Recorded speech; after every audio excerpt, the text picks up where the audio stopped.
All eyes now on the US-Pakistan relations, the Trump-Sharif-Munir meeting. Good evening, you are watching The Global Eye with me, Mausumi.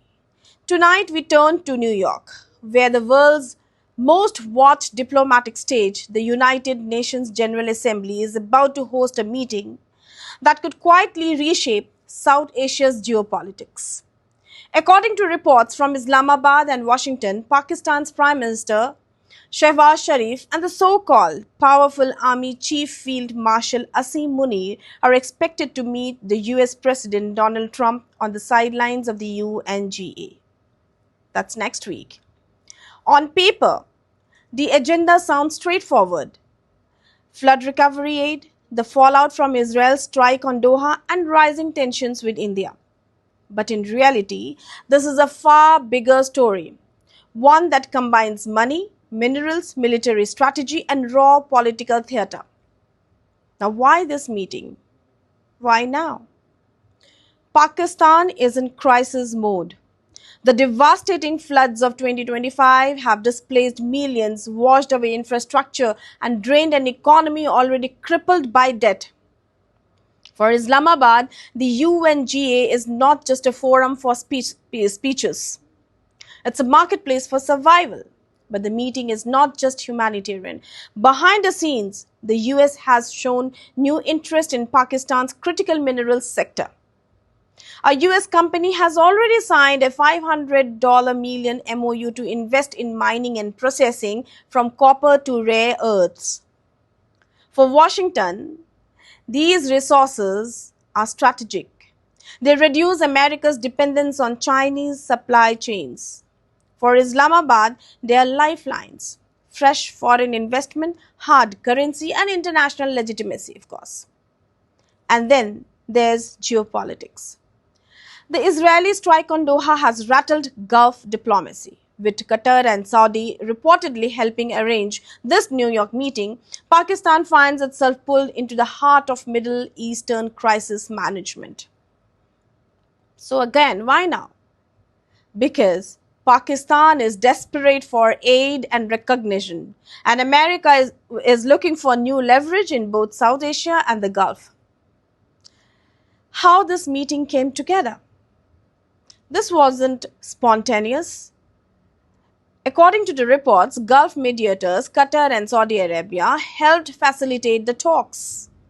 Remember, Pakistan has close ties with the Gulf, not just in energy and remittances, but in military cooperation.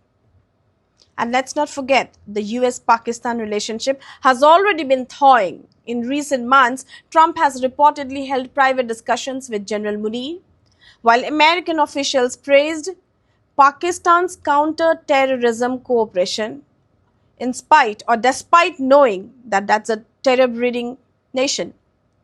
This includes the handover of suspects linked to ISIS-K, which Washington wanted neutralized. In other words, the path to New York was paved not in Islamabad or Washington, but in Doha and Riyadh. The mindsets, what each side really wants. Pakistan's civilian leadership, Prime Minister Shehbaz Sharif, he wants cash, credibility, and reconstruction funds. He needs to return to Islamabad with a narrative of competence, that Pakistan is not isolated, that the world still cares. Pakistan's military field Marshal Munir, for the generals, it's about legitimacy. By standing next to Trump, Munir signals that Pakistan's real power center, the army, has direct access to Washington. That matters for domestic politics and for strategic bargaining with India. The United States, Donald Trump, he operates transactionally. For him, this is both policy and performance. Of course, we can't forget he is a businessman. He gets to showcase US investment deals, claim his brokering peace, and remind voters back home that he can cut deals where others failed. The Gulf states Qatar and Saudi Arabia want to stabilize the fallout from the Doha strike and prove they remain indispensable mediators not just in the Middle East but in South Asia too. India, meanwhile, is watching cautiously, nervously. New Delhi does not accept third-party mediation on Kashmir or bilateral disputes. Any perception that Trump is leaning toward Islamabad will be seen in Delhi as unwelcome interference. The agenda, what's on the table? Three headlines drive this meeting. Number one, flood recovery. Billions of dollars are needed. Pakistan wants US support not only for aid but also for pushing multilateral lenders and donors. Critical minerals. The $500 million MOU is a start, but Islamabad wants more binding commitments. Washington wants guaranteed supply chains. And security and geopolitics, from India-Pakistan tensions to the Israel-Qatar fallout, security is unavoidable.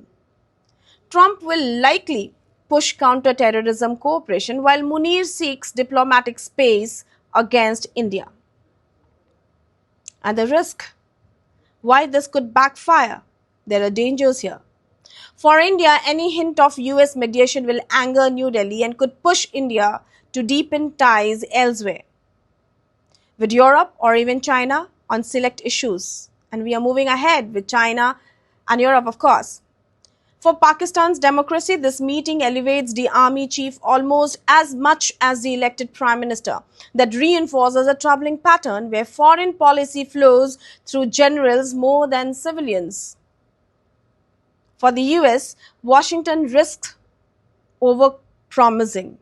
Our MOU is not a mine. If delivery is slow, it could undermine the goodwill this meeting is supposed to generate. And the bigger picture, Donald Trump's Pakistan play. Trump has long seen himself as a deal maker.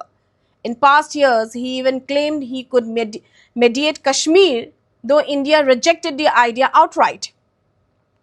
Now with floods, minerals and Gulf crisis converging, Trump has an opportunity to insert himself again as a power broker.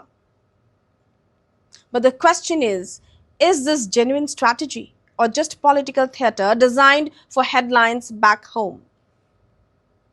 We need to ask. And so, as the stage is set in New York, let's leave you with some questions tonight.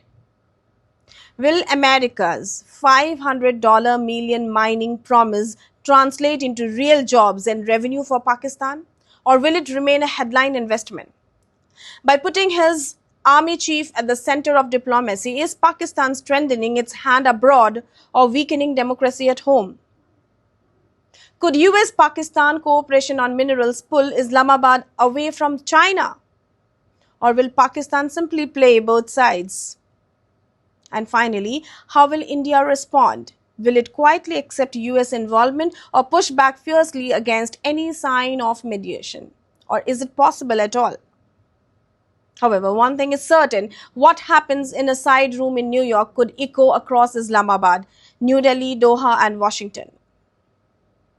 Watch this space. This is not just a meeting. This could be the beginning of a new chapter in South Asia's story.